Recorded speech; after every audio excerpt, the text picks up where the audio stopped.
पत्रकार योगेश बोरसे यांच्या पाठपुराव्याने डांग-सौंदाणे जिल्हा परिषद शाळेला 45 लाखांचा निधी मंजूर। बागलाण तालुक्यातील डांग-सौंदाणे गावासाठी जिल्हा परिषद मराठी शाळेच्या 4 नवीन वर्गखोल्या आणि 1 शौचालय बांधकामासाठी तब्बल 45 लाख रुपयांचा निधी मंजूर करण्यात आलाय।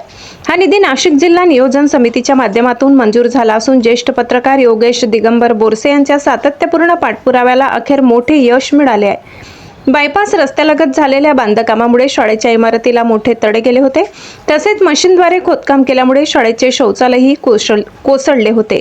त्यामुळे विद्यार्थ्यांच्या सुरक्षिततेचा गंभीर प्रश्न निर्माण झाला होता। गतवर्षी 15 ऑगस्ट रोजी आयोजित कार्यक्रमात ग्रामस्थांनी हा प्रश्न पत्रकार योगेश बोरसे यांच्या निदर्शनास आणून दिला। त्यानंतर त्यांनी पुणे आणि नागपूर येथे तत्कालीन उपमुख्यमंत्री अजित पवार यांची भेट घेत निवेदन सादर केले। तसेच जिल्हाधिकारी आणि प्रशासनाकडे सातत्याने पाठपुरावा सुरू ठेवला। अखेर नुकत्याच झालेल्या जिल्हा नियोजन समितीच्या बैठकीत डांग-सौंदाणे मराठी शाळेसाठी 4 वर्गखोल्या आणि 1 शौचालय बांधकामासाठी 45 लाख रुपयांचा निधी मंजूर करण्यात आलाय। या निर्णयामुळे विद्यार्थ्यांना सुरक्षित आणि सुसज्ज शैक्षणिक वातावरण मिळणार असून ग्रामस्थ आणि पालकांनी पत्रकार योगेश बोरसे यांचे आभार मानले। गिरणा वार्ता न्यूज मुख्य संपादक चेतन हिरे, कळवण।